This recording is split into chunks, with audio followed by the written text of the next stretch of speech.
छोटी छोटी जॉब कर लो, ये भी मेरे लिए कोई बड़ी कामयाबी नहीं है जब तक मेरा आईएएस नहीं मिल जाता, जब तक करेंगे नहीं, जब तक छोड़ेंगे नहीं।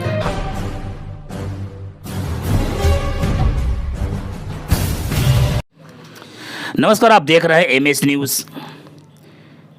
कहते हैं ना, सफलता के पीछे जो संघर्ष किया जाता है, उस संघर्ष में जो सफलता मिलती है, उसका मीठा जो फल होता है काफ़ी सुनहरा और अच्छा होता है। आज किसी भी मामले में लड़कियां जो है पुरुषों से कहीं किसी मामले में कम नहीं, चाहे वो देश चलाने से लेकर बॉर्डर संभालने तक। आज शिक्षा को लेकर जो आज बच्चियों को जो आज उनके पेरेंट्स, उनके माता पिता घरों से बाहर नहीं निकलने देते हैं, कहीं ना कहीं उन सब के लिए एक सबक है, एक आइकॉन के तौर पर जो है नवेदा खातून जो एक शिवहर डिस्ट्रिक्ट की रहने वाली है और बहुत ही सामान्य परिवार से आती है और इनका पूरा परिवार, इनका पूरा घराना जो है एक संघर्ष से भरा हुआ है। लेकिन बच्चियों को पढ़ाने के लिए अपने आप को जो इन्होंने पूरी एनर्जी को झोंका है, आइए उनसे रूबरू कराते हैं कि इनका जो आगे प्रयास किया था और किस तरह से पे मंजिल को हासिल करी है। उन सभी पहलुओं पे नवेदा की कहानी और नवेदा की जुबानी सुनाते हैं। मीडिया में स्वागत है आपका। जी नमस्कार। सबसे पहले मैं अपने आई would like two gives my family thank you, बहुत बहुत शुक्रिया कि उन्होंने काफ़ी मेरा सपोर्ट करा। फैमिली में सबसे बड़े भाई, उन्होंने काफ़ी सपोर्ट किया। उसके साथ ही यहाँ से मैं शिवहर से पढ़ी हूँ, मेरी स्टडी शिवहर से हुई है स्टार्टिंग, तो शिवहर में शैलेंद्र सर का बहुत सपोर्ट रहा मेरे पीछे। उसके बाद मैं पटना गई, शिवहर में जब पढ़ाई किया तो भी मैं 2009 में टॉपर थी, 32 लाख में टॉप की थी। गवर्नमेंट ने काफ़ी सपोर्ट किए, फैमिली ने सपोर्ट किया। फिर उसके बाद मैंने स्टडी अपनी कंटिन्यू करा।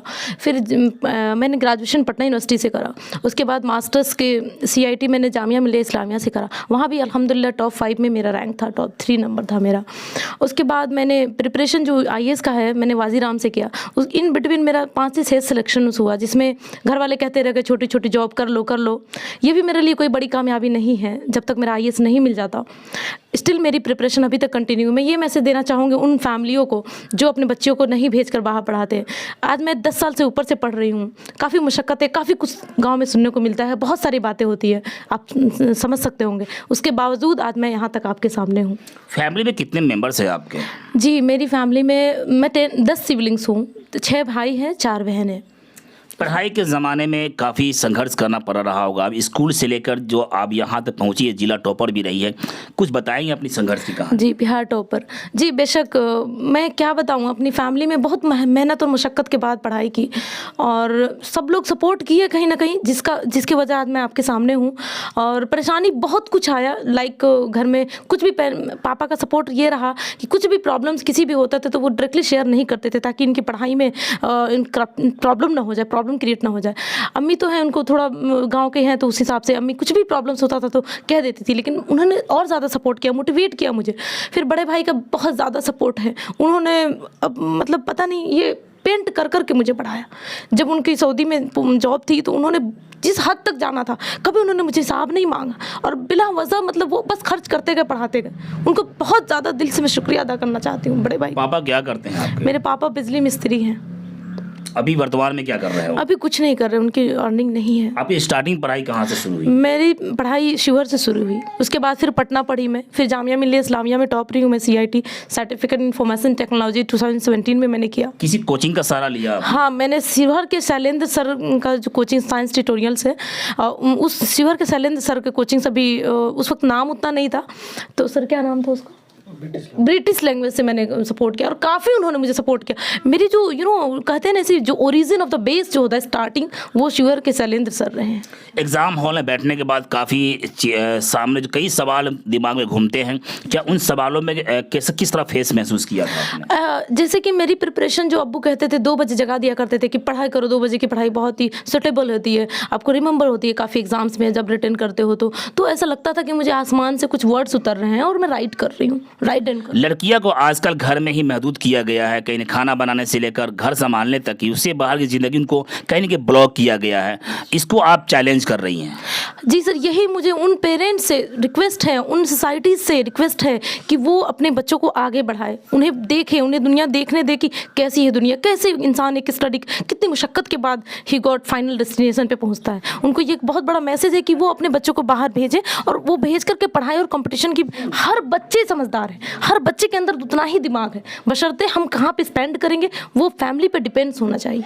चैलेंज कई फेस किया होगा आपने। एक तो फर्स्ट एग्ज़ाम जो जिला के लेवल पर होता है, मैट्रिक का एग्ज़ाम शुरू होता है यहाँ से तक, उसके बाद आगे के एग्ज़ाम जो है सभी कठिनाई वाला सामना करना पड़ता है। बिहार टॉपर, कई चैलेंज बच्चे आपके साथ बैठे होंगे, उन कई हज़ारों में से आपने टॉप लिस्ट में शामिल किया हो, तो कहीं ना कहीं इसके पीछे क्या उद्देश्य था, मतलब किस तरह का फेस किया आपने, बताइए।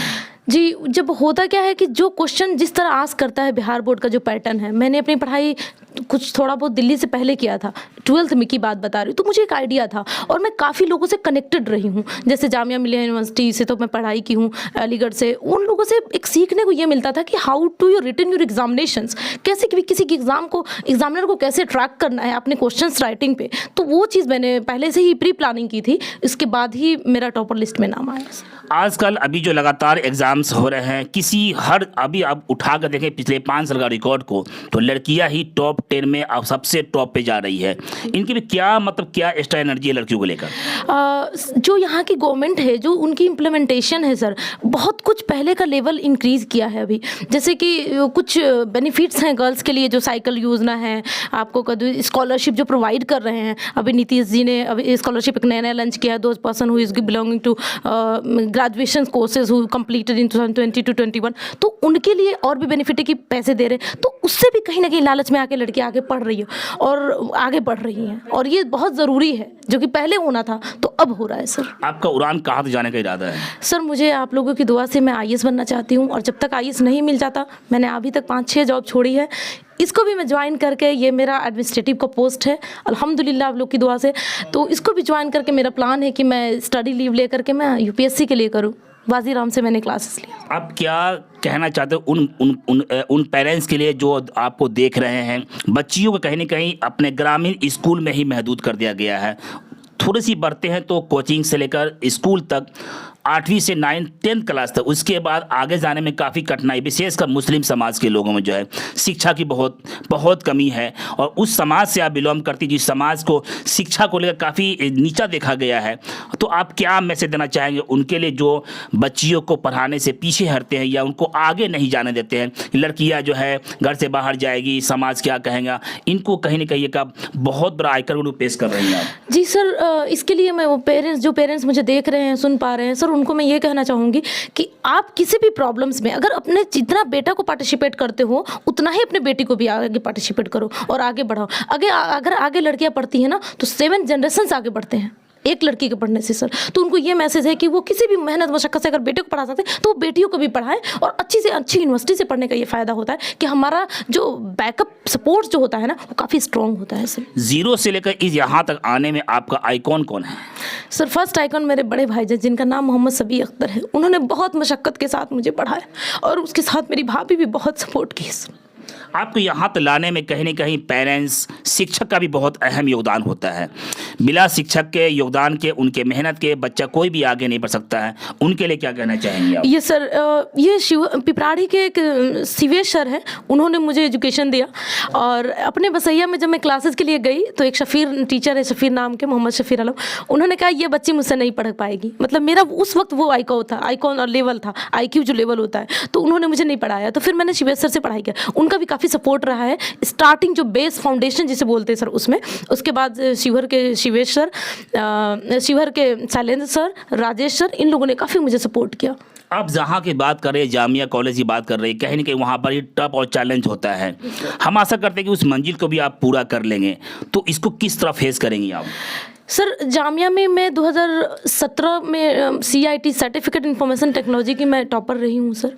बहुत अच्छा मेरा वहाँ का भी आइडेंटिफिकेशन। वहाँ के एक तारिक सर है, वो काफ़ी मुझे सपोर्ट किए। एक राजू सर है, उन्होंने काफ़ी सपोर्ट किया सर।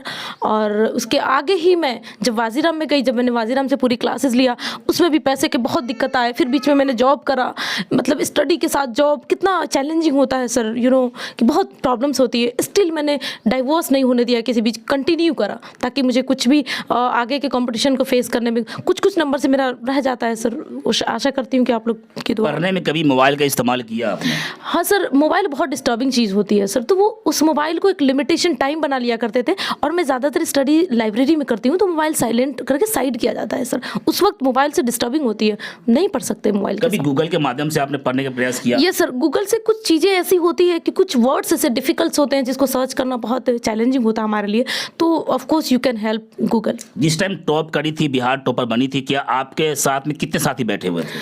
सर मैं 14 to 32 लाख स्टूडेंट बैठे थे, उसमें मेरा बिहार टॉपर में 3rd पोजीशन था।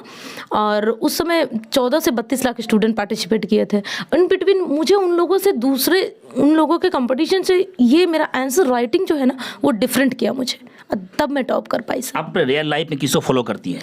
सर रियल लाइफ में सबसे पहले प्रॉफेट मोहम्मद सल्लल्लाहु अलैहि वसल्लम को फॉलो करती हूँ, और कोशिश करती हूँ कि अल्लाह के कनेक्टेड रहने के साथ साथ मैं दीन दुनिया दोनों को लेकर के चलूँ, बिकॉज मुझे उसका भी हिसाब देना है। शिवहर जिला बहुत छोटा है, लेकिन यहाँ कारनामे बड़े बड़े हैं। अभी हाल के दिनों में बिहार टॉपर बने हैं, तो कहीं ना कहीं आज लड़कियाँ का झंडा सबसे ऊंचा है। आप क्या लास्ट संदेश देना चाहेंगे उन माता पिता के लिए जो बच्चियों को पढ़ाने को लेकर कहीं ना कहीं कतराते हैं और पीछे हटते हैं? एक महदूद ज़िंदगी उनको बना दिया गया है कि आप एक सीमित तौर पे आप अपने घर में ही रहेंगे, तो आप इसको क्या कहना चाहेंगे? सर ये फैमिलीज़ के लिए बहुत चैलेंजिंग होता है अपने बच्चों को भेजना, लेकिन उनको आज ये जो मैसेज देख पा रहे हैं, ये जो सुन पा रहे हैं, अगर हम अपने बच्चों को अगर भेजेंगे ही नहीं, वो पार्टिसिपेट नहीं करेंगे किसी कंपटीशन में, तो वो रिजल्ट कैसे आएगा? जब तक हम उसको महदूद ज़िंदगी करके, हमारे पेरेंट्स से बहुत गुजारिश है कि वो अपने बच्चों को एक्सप्लोर करने दे दुनिया, वो आगे की कॉम्पिटिशन एग्जामिनेशन दिलवाए और अच्छी यूनिवर्सिटीज़ में एडमिशन दिलाए, वहाँ से उसकी पढ़ाई करे। सर हर एक बच्चे में जज्बे हैं, आपको पता है एक बिहारी 100 पे भारी, कितने ज़्यादा हार्ड लेबर करते हैं एक बिहारी, नोबडी नोज। आज देखिए आईएएस का रेशियो बिहार में कितना ज़्यादा है, तो सर वो चीज़ फैमिलीज़ को अंडरस्टूड करना चाहिए, हर एक फैमिली, हर एक सोसाइटी में, कि वो उनको सपोर्ट करे अपने बच्चों को। और वो हर बच्चे के पास सिंपल सेम दिमाग है, लेकिन वो जितना एक्सप्लोर करेगा, उसके लिए जितनी चैलेंजिंग आएगी, उतना वो इंसान खुद को ग्रो करेगा। सर कुछ ऐसी चीज़ें जो आपने चैलेंज फेस किया है, आपने कठिनाई का सामना किया है, जो पेरेंट्स, जो बच्चे आपको देख रहे हैं, जो आपके साथी देख रहे हैं, जिससे कुछ सबक मिल जाए? ये सर जब मैं वाजीराम में थी, थोड़ी बहुत बात के लिए घर से फैमिली का भी होप होता है कि इतने जॉब्स हुए, छोड़ देती है, टीचर नहीं बनी। एक भाई मेरा टीचर है, उनका नाम नसीम अख्तर है, तो वो जॉब मुझे मिला था 2014 में। आज वहाँ होती तो मैं यहाँ आपके सामने नहीं होती, मैंने छोड़ दिया। मुझे लगा बिहार तक ही लिमिट रहना नहीं है, मुझे आगे देना है, मुझे आईएएस की प्रिपरेशन करना है। फिर मेरी जिद थी और मेरे भाई ने सपोर्ट किया और मैं यहाँ तक पहुँची हूँ। तो सर क्या हुआ उन बिटवीन कि हमारी जो सोच होती है, फैमिली को ये कहना चाहूँगी कि जो बच्चे जिस कोर्स में एक्टिव हो वही करने दे, उन पर ज़बरदस्ती नहीं करे कि तुम डॉक्टर ही बनो। नहीं, अगर बच्चे वांट्स टू बी कि नहीं मुझे इंजीनियर बनना है, तो आप उन्हें इंजीनियर बनने दो, अपने चॉइस से बच्चों को नहीं पढ़ाओ। आपका अगला मिशन क्या है? सर मेरा अगला मिशन है यूपीएससी करना, और मैं उसके लिए अभी लगी हुई हूँ।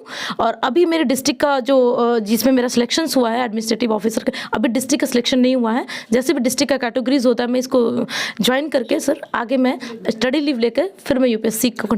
आप बिहार टॉपर कब करी थी? सर मैं 2011 में सेशन था मेरा, और 32 लाख स्टूडेंट में मेरा 3rd पोजीशन था। और उसके बाद गवर्नमेंट ने मुझे गोल्ड मेडल दिए, और डॉक्टर राजेंद्र प्रसाद के जो जन्मदिन पे काफ़ी जितने टॉपर्स होते हैं उसको सम्मानित किया गया, और 5 लाख रुपीज़ मिले मुझे। इसलिए पैसे मिले कि आगे भी मेरा पटना यूनिवर्सिटी पे भी मैं टॉपर थी, इसीलिए पैसे कंटिन्यू मिलते गए। तो ये एक मुझे काफ़ी फाइनेंशियल सपोर्ट मिला गवर्नमेंट की तरफ से। I would like to thanks also Bihar government कि उन्होंने मुझे स्कॉलरशिप प्रोवाइड की, जो भी 2% हुई टॉपर, तो उसको मैं कंटिन्यू स्टडी कर पाई। और अभी मैं पीएचडी कर रही हूँ दिल्ली के वेंकटेश्वर से। मेरा पीएचडी कुछ ही दिनों में अब मेरा अवार्ड मिलने वाला है सर, कंप्लीट होने वाला है। अवार्डेड 3 मंथ 5 मंथ में हो जाएगा ये सर पीएचडी मेरा जो पीएचडी का टॉपिक है women literacy in Muslim community, those who discrimination between like female education, sex ratio and all.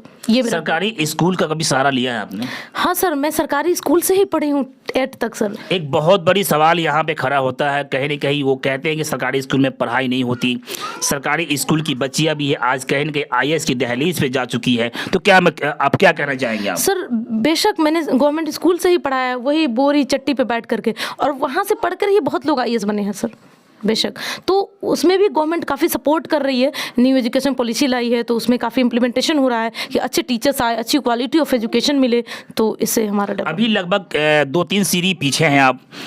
और जब आईएएस का जो है कि एक टॉप और सबसे टॉप चैलेंज एग्जाम होता है, क्या उसको फेस करने के लिए पूरी तरह से रेडी हैं आप? जी सर बिल्कुल, आप लोग की दुआ के साथ मैं रेडी हूँ, और जब तक करेंगे नहीं, जब तक छोड़ेंगे नहीं। हम कामना करते कि आप इन सफलता को सीढ़ी को आसानी से प्राप्त कर लेंगे आप। जी इंशाल्लाह। आपका। अभी आप सुने थे नाहिदा खातून को, जिन्होंने बहुत ही बारीकी के साथ एक शेर याद आता है, रख हौसला और मंजर भी आएगा, प्यासे के पास चलकर समंदर भी आएगा। इन्होंने कथित एक बहुत ही बारीकी बात इन्होंने बताई है कि मैं बेचैन था, रात भर जगता रहा, तू सोता रहा और मैं लिखता रहा। इनकी पूरी फैमिली इनको पढ़ाने के लिए जिस तरह से मेहनत किया, इनके पूरे परिवार को कहीं ना कहीं वो काबिल तारीफ़ और सलाम के लायक है। इनके हौसला के पीछे इनके पेरेंट्स, इनके माता पिता, इनके बड़े भाई, और जिस तरह इनका बिग फैमिली, उन फैमिली में से लड़कियों को आगे बढ़ाना कहीं ना कहीं ये शिवहर के लिए बहुत बड़ी कामयाबी है। और इनका सपना है कि मैं आने वाले समय में जो इनका जो BPSC जो इनका जो है IAS का जो तैयारी कर रही है, और उस पर कंप्लीटली तौर पर ये इस मंजिल को हासिल कर लेगी। तो हम आशा करते हैं कि आने वाले समय में शिवहर जिले से भी नाहिदा के रूप में एक IAS की रैंक की एक IAS बनकर शिवहर का नाम साथ साथ पूरे देश का नाम रोशन करेगी। इन्हीं आशाओं के साथ अभी आप नाहिदा की कहानी और नाहिदा की जुबानी सुन रहे थे। आगे ले चलते हैं, इनके पेरेंट्स के मन में क्या चल रहा है, इनके पेरेंट्स इनके पीछे किस तरह का मेहनत किया है, उनसे रूबरू कराते हैं। बच्ची आज कहीं ना कहीं सफलता के सीढ़ियों पर चल रही है। नाहिदा, आप कैसा महसूस कर रहे हैं? जी बहुत अच्छा महसूस हो रहा है और बहुत फ़ख्र की बात है। अल्लाह का बहुत बड़ा करम है, मेहरबानी है, जिसकी वजह से ये बच्ची हमारी इतना आगे बढ़ रही है। शिवहर जिले का पिपरारी प्रखंड के अंतर्गत बसैया गांव भी आज चिराग की तरह चमक रहा है, जिसका कहीं ना कहीं उस रोशनी में नाहिदा का भी योगदान रहेगा आने वाले समय में। जी जी जी बेशक रहेगा। जिसके घर से एक ऐसा दीप जला है, जो दीप अपने गांव से लेकर, शहर से लेकर, ज़िला से लेकर पूरे देश लेवल पे, अगर ये सपना नाहिदा का सपना कि मैं IAS बनूंगी, अगर वो सफलता को हासिल कर लेता है तो कहीं ना कहीं आपके लिए भी मुबारकबाद और पूरी फैमिली मुबारकबाद है। कैसा महसूस करते हैं माँ होने के नाते? खुश है। हमारे घर से भी ऐसी बेटी और ऐसी बच्ची हो जो देश का नाम रोशन करे, तो आप कैसा महसूस कर रही है नाहिदा के सफलता पर? सबसे पहले तो तमाम देखने वाले को अस्सलाम वालेकुम और नमस्कार भाई। ये अल्हम्दुलिल्लाह ये ऊपर वाले का शुक्र है और इसका मेहनत है जो यहाँ तक इस कदर तक यहाँ तक पहुँची है, इसके लिए इसका लाख लाख शुक्रिया। नाहिदा को ऐसी बातें बताएं जो हमारे दर्शक सुनना चाहते हैं। उनकी शरारती या पढ़ने में या किस में ज़्यादा रुचि करती थी वो? नहीं, पढ़ने में ही रुचि रखते थे, तब तो आज यहाँ तक पहुँची है। बस इतना ही। छोटी बड़ी खबरों के लिए आप MH न्यूज़ चैनल को सब्सक्राइब करें, लाइक करें, शेयर करें। अगर अच्छा लगा तो हमें कमेंट का सुझाव जरूर दें। धन्यवाद।